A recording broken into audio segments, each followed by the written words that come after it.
Ladies and gentlemen, boys and girls, mothers and misters, brothers and sisters, and all my cousins, this is English Otherwise, breaking down the news, and it's time to plug in. As you know, in this show, I get up each weekday morning, I fight with my puppy, I make a coffee, I go through the headlines, I highlight little pieces of linguistic interest. Together we pick them apart so that way you can better understand some of that visual vocabulary that exists out there. Yeah, hopefully improve your own ability to express yourself in the English language. If not, just understand a little bit more of what's going on in this crazy and getting crazier world. You're always welcome to ask a question. Samuel from the taco truck. Good morning, Samuel. Welcome to the show. I do not believe I've ever seen you in here before. May, might. Students ask me all the time what's really the difference. Now, may has more uses. We can use it for permission when we're allowing somebody to do something. Mr. James, may I go to the bathroom? Yes, you may. When we're talking about probability for future events, may just sounds a little bit more positive, more probable than might. Might sounds like it has a lower probability of the thing happening. But really, there's a lot of overlap and they're virtually interchangeable. A fixed phrase of sorts to hold the answers to something often goes with may as well. Another verb that people often know from another environment, and that is to draw. Yeah, making a picture. Maybe you're drawing a cartoon. However, we also use draw in other ways. It's kind of related to pulling. And so if you think about it, when you go to the ATM, the option is to withdraw money. But then also, maybe if you're trying to do something without somebody else noticing, maybe you get your friend, make some noise over there and try and draw everybody's attention. So it's kind of the idea of pulling and movement. So as the virus draws closer, as it moves closer to him, he turns to 2020 and stokes fears about voter fraud. But to stoke fears, and I really like this, and maybe you hear it out there in California quite a bit, because people associate it sort of with surfer language, like, dude, I'm totally stoked. And it means you're really excited about something. What does this word stoke really mean? With a fire, and you add more wood. Or in the older days, the days of steam-powered trains, etc., there was the guy, his job was to shovel coal into the locomotive's steam engine, into the fire part, and he was a stoker. And so it's to add energy to something, to make it so that way it will become more powerful. And so somebody can say, I'm stoked, which means I'm excited, I'm energized. Here, it's to stoke fears about something, and it's to add fuel to the fire, so that way then it flares up and becomes more powerful. However, occasionally I'm not able to hold my tongue, and I have to make some comments. A lot of people will see this and they'll think of a phrasal verb, to back up, like, hey man, back me up, give me support, or back up a hard drive, etc. However, here it's really just two prepositions tagged on one after the other, because the state reopenings have sent, and then this is all one thing together, projected coronavirus death rates. And so this is the main noun here. The rest of this just works as like a compound adjective to describe what rates we're talking about. And so that's sending the rates back up to where they had been before. Remember, again, projected, whenever we're making a projection, it's some sort of guess about the future, but usually based on some sort of modeling, mathematical or otherwise. And to overthrow means overthrow pretty much always goes against whoever is in charge, whoever is ruling. The British are in control and somebody wants to take and get rid of them, to overthrow whoever's in power. Came and took over the country, and they had it for a long time, and eventually with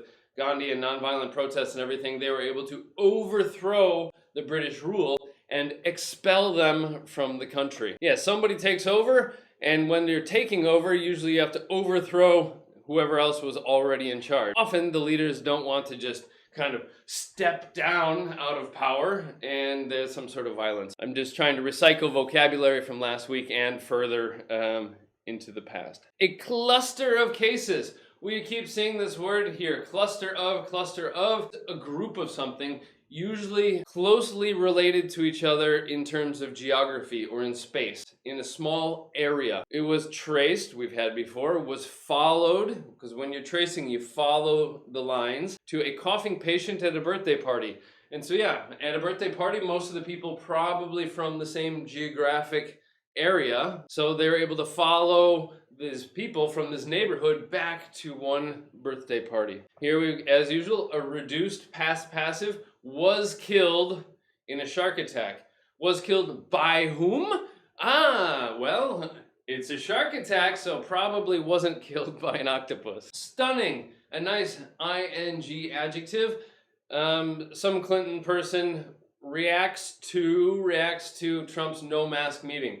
If the person says, it was stunning, and so that person was stunned by it. When we have those ing adjectives or ed adjectives, the ed kind of work like a passive. I was shocked by that. I was stunned by that. I was flabbergasted, bewildered. I don't know, trying to think of other funny words. Remember the ing, it's how that thing affects the world, but with the ed adjective, how you, the perceiver, was affected by the things. And so, like in this show, if I am boring, then you get bored. Stunning, the same thing as shocked or surprised. Don't tase me, bro. Massive just means very, very large, usually in a large quantity. Whenever we cut something, if we cut something, then the resulting piece is smaller, and so cutting means to decrease. And if they're going to be massive cuts, they're going to drop dramatically. The dog just crashed into the door over here.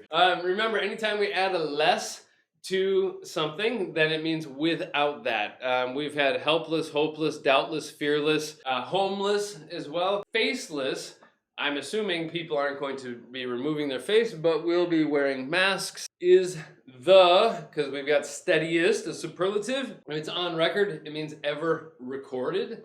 A record, to record. Remember, 2-syllable verbs.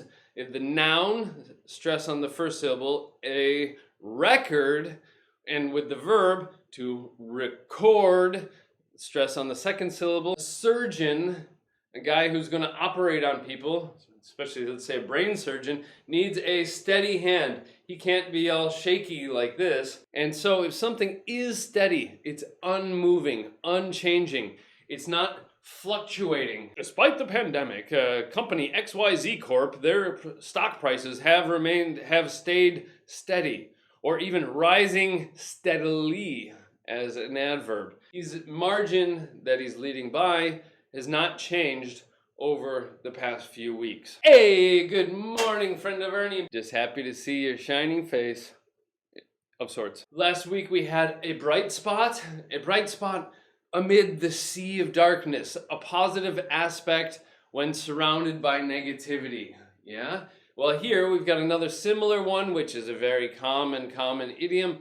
There is a light at the end of the tunnel. Yes, when you're in the tunnel, again, it's all darkness around you. Darkness is associated with negativity or evil. And if there's a light or that bright spot at the end of the tunnel, especially in that case, you know that you need to keep moving forward to reach that more positive or bright light. Remember, we had it last week. Bollywood is prolific, meaning creating a large quantity of things. Now, Birdsky, you had asked about that.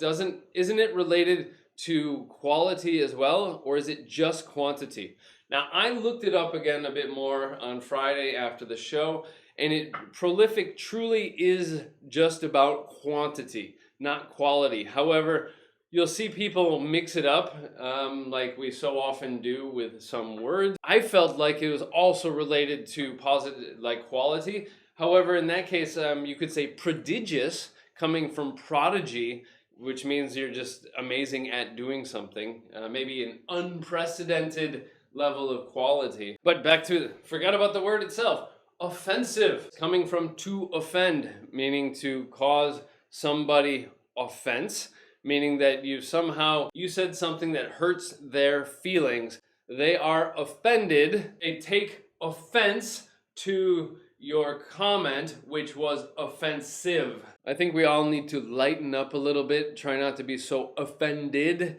Not everything is intended to be offensive. To thrive means to start doing or to just continue doing very, very well. To be successful, to be making babies, to be well fed, to be healthy. And so the shark population, it just kept going down due to fishing and so on, but now maybe that has turned around, and because without us, they're able to just live in peace and eat, and they have more food, and they're not having their fins cut off. The effects of something thriving, or as we had last week as well, I was trying to think of it, to flourish. If an invasive species, for example, as I mentioned, those Asian silver carp or zebra mussels, and those invasive species come in, they have no known predators, and so they thrive, and they overpopulate, and it chokes out the other native species. And so while that species thrives, good for them, it has a negative effect overall. That's what I meant by the association of negativity with thriving, or I guess in many ways, yeah, to flourish. Yeah, here in Barcelona, you could say that there's a thriving art community, a thriving startup community, a flourishing art scene, street art scene for sure. So just some ways to use that. It's alive, well, healthy, spreading, etc.